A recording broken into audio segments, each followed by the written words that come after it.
নেই নেই নেই, কোথাও নেই। বাজারে চাকরি নেই, এই কোনো জায়গায় চাকরি পাওয়া যাচ্ছে না, এই সরকারি চাকরিতে এত রকম সমস্যা হচ্ছে, বেসরকারি ক্ষেত্রে যদি দেখি সেখানেও আবার কত রকম সমস্যা। এই বড় বড় কোম্পানিতে এত এত লোক নিচ্ছে, আবার এরম এরম এরম করে লোক ছাঁটাই করে দিচ্ছে।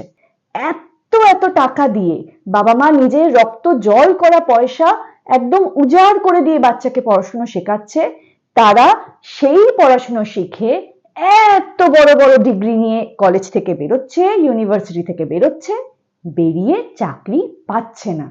আর যদি বা সে চাকরি পেল, সে মাইনের এমনই দুরবস্থা, তা দিয়ে নিজের খরচ চালাতে চালাতেই অবস্থা কাহিল হয়ে যায়, পরিবারের খরচ চালানো তো দূরের কথা। আজকের দিনে দাঁড়িয়ে আমাদের চাকরি পেতে এত অসুবিধা হচ্ছে কেন?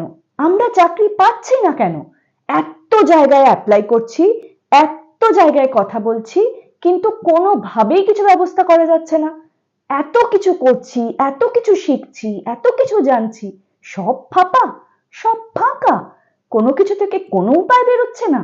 আমাদের এখন দেখতে হবে যে চাকরির বাজার যেরকম অবস্থায় থাক না কেন, আমি কিভাবে নিজেকে ঠিক জায়গায় নিয়ে যাব, যাতে আমি যথাযথ মানের একটা চাকরি পেতে পারি এবং সেই দিয়ে আমি নিজে স্বাবলম্বী হতে পারি।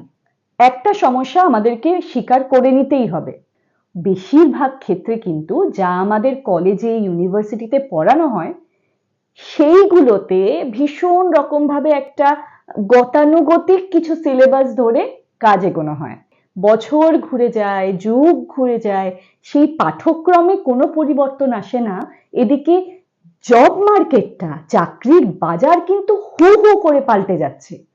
এবং আজকে তুমি যে জায়গায় তুমি সবকিছু দেখছো, প্রযুক্তিকে যে জায়গায় দেখছো, বিভিন্ন ক্ষেত্রে, যে কোনো ক্ষেত্র তুমি বলো, 1 মাস পরে, 1 সপ্তাহ পরে এক জায়গায় তা থাকবে না। কারণ প্রযুক্তি এত তাড়াতাড়ি বদলাচ্ছে এবং সে সবকিছুকে সঙ্গে নিয়ে গোটা ব্যাপারটাকে বদলাচ্ছে। তার প্রভাব কিন্তু চাকরিতেও পড়ছে। তার প্রভাব এখানেও পড়ছে যে চাকরিতে কোন কোন স্কিল লাগছে, কোন কোন দক্ষতা লাগছে। আজকের থেকে আমি যদি 10 বছর আগে যাই, তখন কিন্তু তোমার ফিল্ডে এআই তুমি কিভাবে ব্যবহার করবে এই ব্যাপারটা নিয়ে কেউ ভাবারই দরকার ছিল না, তাই না? আজকে যদি তুমি দেখো, তোমার ফিল্ডের কাজে যদি তুমি সফল হতে চাও, সেখানে তোমার এআই এর ব্যবহার, যে ফিল্ডে থাকো না কেন, এআই এর ব্যবহার কিভাবে হবে তা তোমাকে জানতেই হবে। যদি তুমি না জানো তাহলে তুমি পিছিয়ে পড়বে, কারণ আরো অনেকে আছে যারা সেটা জানবে, যারা সেই নিয়ে প্রশ্ন করলে তার উত্তর দিতে পারবে।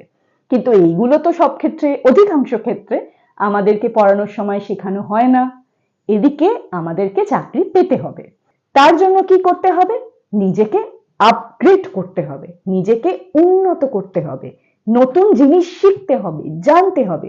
যে কোনো জায়গায় তুমি চাকরির জন্য অ্যাপ্লাই করতে যাও, যে কোনো কাজের জন্য তুমি অ্যাপ্লাই করতে যাও, সেখানে কিন্তু 2 ধরনের স্কিল দরকার হয়, তা যে কোনো কাজে, যে কোনো ফিল্ডের হোক না কেন। একটা হলো হার্ড স্কিল, আরেকটা হলো সফট স্কিল। হার্ড স্কিল কাকে বলছে?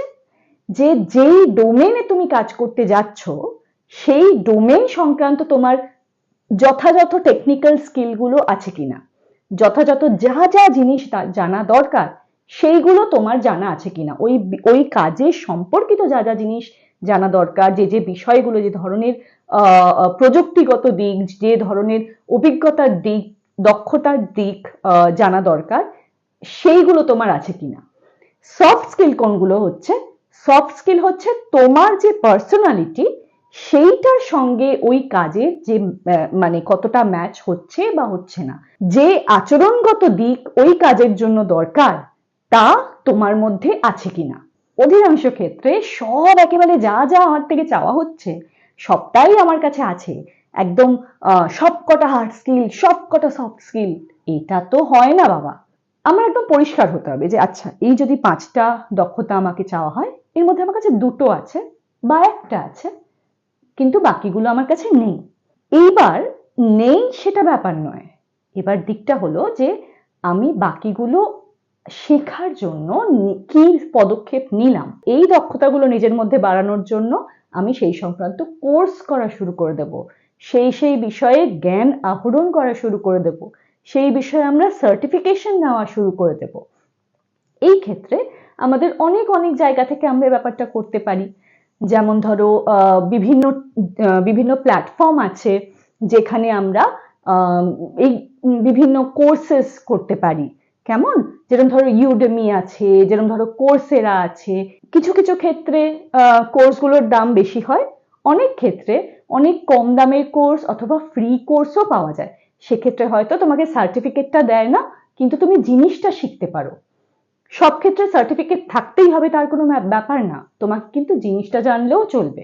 লিঙ্কডইনে সব ধরনের প্রফেশনে, সব ধরনের পেশার মানুষ, একদম তাবড় তাবড় লোকজন কিন্তু লিঙ্কডইনে উপস্থিত আছে। সেখানে তারা নিয়মিত নিজেদের জ্ঞান, নিজেদের অভিজ্ঞতা শেয়ার করছে। তুমি সেখান থেকে, সেই মানুষদের কথার থেকে, সেই মানুষদের পোস্টগুলো পড়ে, তাদের কাজ দেখে সেখান থেকে অনেক কিছু শিখতে পারো যদি তুমি শেখার ইচ্ছে নিয়ে সেখানে যাও। আরো একটা জিনিস হতে পারে, বিভিন্ন কমিউনিটিজ হয়। কমিউনিটি বলতে এই ধরো তুমি ফেসবুকে যদি এরকম একটু খোঁজো, যে কোনো বিষয়ের ওপর কিন্তু তুমি অনেক গ্রুপস পাবে। কেমন? যেরকম কবিতার অনেক গ্রুপ থাকে, গানের, ছবি আঁকার অনেক গ্রুপ থাকে। তুমি যদি একটু খুঁজে দেখো, তোমার কাজ সংক্রান্ত কিন্তু গ্রুপস ওখানে তুমি পাবে। দেখবে সেখানে কত মানুষ সেগুলো নিয়ে আলোচনা করছে, সেই কাজ নিয়ে নিজের অভিজ্ঞতা, নিজের জ্ঞান শেয়ার করছে। সেখানে তুমি নিজের মতামত, নিজের প্রশ্ন, নিজের আলোচনা এইগুলো কিন্তু তোমরা রাখতে পারো। কেমন? এটা যত করবে সেখানে তোমার অভিজ্ঞতা থেকে যেরকম অন্যরা শিখবে, অন্যদের অভিজ্ঞতা থেকে আবার তুমি শিখতে পারবে। কেমন? এরকম বিভিন্ন প্ল্যাটফর্মে এরকম অনেকগুলো কমিউনিটি তুমি পাবে। এক একটা নির্দিষ্ট ডোমেন গুলোতে তাদের নিজস্ব অনেক কমিউনিটি থাকে। কেমন? তো সেইগুলো একটু শুধু তোমাকে গুগল সার্চ করে দেখে নিতে হবে, তোমার যে কাজ, তোমার যে ফিল্ড, সেই অনুযায়ী। মোট কথা, তুমি যে চাকরিতে যেতে চাইছো সেখানে যে দক্ষতা চাইছে সেটার জন্য যা তোমার নেই সেগুলোর জন্য নিজেকে আপস্কিল করতে হবে, আপগ্রেড করতে হবে এবং নিজেকে সেই জায়গায় নিয়ে যেতে হবে। এর কোনো অন্যথায় অন্য কিছু হওয়ার কোনো উপায় নেই। কারণ তুমি যদি না করো, এমন অনেকে আছে যেটা সেই মুহূর্তে সেই দক্ষতা তার মধ্যে দেখিয়ে সে আগে এগিয়ে যাবে। একটা দক্ষতা আমাদের কিন্তু সেভাবে শেখানোই হয় না, কি বলতো? Presentation skills. কিভাবে তুমি নিজেকে, নিজের কথাকে, নিজের বক্তব্যকে প্রেজেন্ট করছো। তুমি যখন একবার চাকরিতে ঢুকবে, যে কোনো ক্ষেত্রে তুমি ঢোকো না কেন, তোমাকে আগে এগোতে গেলে, তোমাকে ভালোভাবে সফল হতে গেলে প্রেজেন্টেশন স্কিল কিন্তু ভীষণভাবে দরকার হবে। সেখানে তোমার কি দরকার? তোমাকে একদম কনফিডেন্টলি 5 জন লোকের সামনে সুন্দরভাবে নিজের বক্তব্যকে প্রকাশ করার সাহস রাখতে হবে। তার মানে কিন্তু এই নয় যে তোমাকে ইংরাজিতে খুব ভালো হয়ে যেতে হবে এবং প্রচন্ড ফ্লুয়েন্টলি, একদম দারুণ অ্যাকসেন্ট দিয়ে ইংরাজিতে কথা বলে তোমাকে সবকিছু বলতে হবে। আগে না। তুমি নিজের ক্রাফটকে, নিজের কাজকে উন্নত করার চেষ্টা করো, নিজের কাজকে স্ট্রং করার চেষ্টা করো। সেটা তুমি যত ভালোভাবে পারবে, নিজের কাজের প্রতি তুমি যত কনফিডেন্ট হবে, তত ভালোভাবে তুমি নিজের বক্তব্যকে পেশ করতে পারবে। সেখানে তোমার যদি 2 বার 3 বার 4 বার একটুখানি ইংরাজিতে ফাম্বলও করে যায়, কিচ্ছু প্রবলেম হবে না, লোকে তোমার কথা শুনবে। একটা জিনিস কিন্তু যদি তোমরা এখনো না করে থাকো, অভ্যেস করা অবশ্যই শুরু করো, তা হলো প্রেজেন্টেশন তৈরি করা। আজকাল তো অনেক এআই টুল বেরিয়ে গেছে, সেগুলো দিয়ে অনেক প্রেজেন্টেশন স্লাইড টাইড ঝট করে বানানো যায়।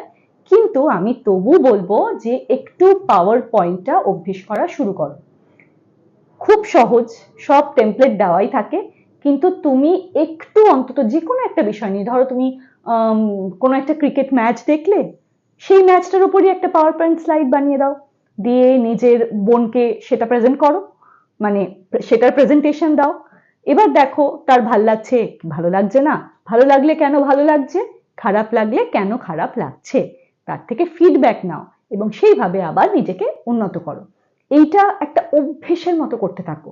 বিশ্বাস করো, তুমি যখন চাকরির জীবনে ভালোভাবে তুমি প্রবেশ করবে এবং যত তুমি এগোবে, এই স্কিলটা যে কিভাবে তোমায় হেল্প করবে, কিভাবে যে তোমাকে এগিয়ে নিয়ে যাবে, তুমি তা ভাবতেও পারবে না। আমরা যে বাজারে চাকরির জন্য আবেদন করছি, আরো অনেকে করছে, তাহলে ধরো আমারই মতো আরো যে 5 জন আছে, তারাও চেষ্টা করছে নিজেকে উন্নত করার। তাদের হয়তো আমার থেকে বেশি বা একটু কম বা কোন রকম ভাবে উপর নিচে একটুখানি দক্ষতার এদিক ওদিক আছে। এবার তাকে না নিয়ে তোমাকে যে নেবে কোনো রিক্রুটার, তাহলে সেটা কিসের ভিত্তিতে নেবে? এক, প্রাথমিকভাবে তোমার যে জিনিসগুলো দরকার হবে, একটা ভালোভাবে রেজিউমে তৈরি করার দরকার হবে, দেখতে হবে সেটা এটিএস ফরম্যাটের সঙ্গে যাচ্ছে কিনা, এবং সেটা আরো দেখতে হবে যে তুমি ঠিকঠাক ভাবে নিজের কভার লেটার তৈরি করছো কিনা। এরকম বিভিন্ন দিক আছে, যেই দিকটা আমরা সাধারণত অধিকাংশ ক্ষেত্রে এক্সপ্লোর করি না, তা হলো পার্সোনাল ব্র্যান্ডিং। নিজের একটা ব্র্যান্ড তৈরি করা, নিজের একটা আইডেন্টিটি তৈরি করা। এই যে আমি বলে দিলাম ব্র্যান্ড তৈরি করা, ওরে বাবারে সেটা আবার কি? কিন্তু এই যে আমরা পার্সোনাল ব্র্যান্ডিং বলছি, সেটার মানে হলো তুমি যে ক্ষেত্রটায় আছো সেটায় তোমার যে কাজের অভিজ্ঞতা, তোমার যে শিক্ষা তুমি পেয়েছো, যে অভিজ্ঞতা তুমি অর্জন করেছো, সেটা তুমি শেয়ার করো, সেটাকে নিয়মিতভাবে মানুষের কাছে প্রকাশ করো, সেটা নিয়ে আলোচনা করো, পোস্ট করো। এই জিনিসটা করার জন্য লিঙ্কডইন কিন্তু ভীষণ ভালো একটা মাধ্যম। সেখানে দেখতে পাবে যে, যেরকম আমি বলছিলাম, যে বিভিন্ন ক্ষেত্রের মানুষরা তাদের নিজের কাজ নিয়ে কথা বলেন, নিজের শিক্ষা, নিজের অভিজ্ঞতা নিয়ে কথা বলেন, শেয়ার করেন। তেমনি তুমিও তা করতে পারো। অত চিন্তা করবে না যে ওরে বাবা রে, অত লোক করছে, আমারটা কি ভালো হবে না খারাপ হবে, মা ভালো না হলে কি লোকে ভাববে। কেউ কিচ্ছু ভাববে না, ঠিক আছে? অনেক লোক আছে, অনেকের দিকে দেখছে, আবার ভুলেও যাচ্ছে। কিন্তু তুমি যদি এই ব্র্যান্ডটা তৈরি করা, নিজের একটা ব্র্যান্ড তৈরি করা শুরু করতে পারো, সেটা তোমার প্রোফাইলকে, তোমার নিজের একটা পরিচিতি দেবে জব মার্কেটে। তো যখন কোনো রিক্রুটার তোমার অ্যাপ্লিকেশনটা দেখবে, তারপরে সে যখন তোমার একটা লিঙ্কডইনে প্রোফাইলটাকে দেখতে পাবে, দেখবে যে তুমি এই বিষয় নিয়ে অলরেডি চর্চা করছো, অলরেডি তুমি কাজ করছো, তোমার কাজ নিয়ে তুমি কথা বলছো, মানুষের সঙ্গে এঙ্গেজ করছো। সেই বিষয়গুলো জানতে পারলে কিন্তু তারা বুঝতে পারবে যে এই মানুষটার যোগ্যতা আছে, তাই জন্য সে ওপেনলি এই বিষয়টা নিয়ে কথা বলছে, আলোচনা করছে, মতামত রাখছে। তো এই পার্সোনাল ব্র্যান্ডিংটার কিন্তু ভীষণ রকম দরকার আছে। অবশ্যই এই বিষয়টা নিয়ে যদি এখনো না চিন্তা ভাবনা করে থাকো, অবশ্যই সেটা নিয়ে কাজ করা শুরু করো। আর লিঙ্কডইনের প্রোফাইলকে ভালোভাবে তৈরি করো।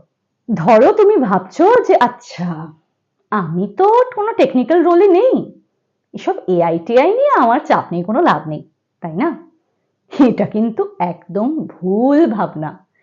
এআই, আর্টিফিশিয়াল ইন্টেলিজেন্স, যদি তোমরা এই বিষয়টা নিয়ে এখনো পর্যন্ত সজাগ না হও, তাহলে কিন্তু ভীষণ দেরি হয়ে যাবে। এই সময়েই তোমরা জেগে ওঠো। আর্টিফিশিয়াল ইন্টেলিজেন্স এমন জায়গায় এসে পৌঁছেছে এবং এমন গতিতে এটি এগিয়ে চলেছে যে এর প্রভাব প্রত্যেকটা ক্ষেত্রে গিয়ে পড়ছে। তাই তুমি যদি আজকে নিজেকে উন্নত না করো, তাহলে কিন্তু কালকে সে তোমাকে রিপ্লেস করে দেবে। তুমি যে বিষয় নিয়ে কাজ করো না কেন, যে ক্ষেত্রতেই তুমি থাকো না কেন, সেই সংক্রান্ত দিকে এআই তো নিশ্চিতভাবে তার পদক্ষেপ রেখেছে এবং বিভিন্ন রকম ভাবে তাতে ইম্প্যাক্ট তৈরি করা শুরু করে দিয়েছে। তোমার যেটা কাজ হবে তা হলো যে কিভাবে এআই তোমার ফিল্ডে ব্যবহৃত হচ্ছে, কি কি জিনিস ব্যবহার করা হচ্ছে, কোন কোন টুল ব্যবহার করা হচ্ছে এআই এর, কি কি ভাবে সেগুলো তোমার ফিল্ডের কাজকে ফাটাফাট শেষ করতে, প্রোডাক্টিভিটি আরো বেশি করে বাড়াতে সাহায্য করছে, সেইগুলোকে তোমায় দেখতে হবে এবং শিখতে হবে। সেগুলো তুমি যত বেশি করে শিখবে, জানবে, বুঝবে, তত তোমার ভালো। এরম না যে তোমাকে এআই নিয়ে একদম কোডিং ফোডিং শিখে ফেলতে হবে তুমি যদি টেক ফিল্ডে না হও, সেই সব ব্যাপার না, কিন্তু তোমার ফিল্ডে সেটা কিভাবে কাজ করছে সেইগুলো কিন্তু তোমাকে জানতেই হবে। ধরো তুমি একজন কন্টেন্ট রাইটার, তুমি কি জানো এখন কন্টেন্ট রাইটিং এর জন্য শুধু এআই, একদম তুমি একটা প্রম্পট দিলে সব তোমার লেখা নিমেষের মধ্যে লিখে দেবে, মানে চোখের পলকে এত বড় বড় লেখা, হাজারে হাজারে তার শব্দ। এই ব্যাপারটা যদি তোমার শেখা না থাকে, এই টুলগুলো যদি তোমার জানা না থাকে, তুমি যদি একদম ডে টু ডে যে ধরনের কন্টেন্ট লেখার দরকার হয় তার জন্য ভীষণ রকম ভাবে সময় দিয়ে ম্যানুয়ালি তুমি ব্যাপারটাকে লেখো, চারপাশে কিন্তু অন্য লোকজনেরা ফাটাফাট এআই টুল ব্যবহার করে এত এত কন্টেন্ট একই সময় দিয়ে, যখন তুমি একটা কন্টেন্ট লিখবে তার মধ্যে সে এত এত কন্টেন্ট লিখে আরো বেশি কাজ নিয়ে এবং আরো ভালো চাকরি নিয়ে বেরিয়ে যাবে। ফলে এই জিনিসগুলো শিখতেই হবে। চ্যাট জিপিটি শেখা দিয়ে শুরু করো।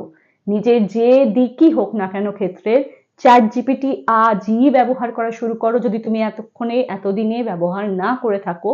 আর যদি না শুনে থাকো তাহলে খুব মুশকিল। আজই এই ভিডিওটা দেখার পরই এটা ব্যবহার করা শুরু করো। এই যে আজকের বাজারে চাকরি নিয়ে এত সমস্যা, কিছু লোকজন, কিছু কোম্পানি আছে যারা এই অবস্থার সুযোগ নিয়ে বিভিন্ন রকম স্ক্যাম বাজারে বের করে রেখেছে এবং অহরহ আমরা দেখছি মানুষকে সেই ধরনের স্ক্যামে পড়তে। সব সময় এই ধরনের শর্ট কিছু যে ঝট করে লাভবান হওয়ার যে বিভিন্ন স্ক্যাম গুলো আছে, এগুলো থেকে দূরে থাকবে।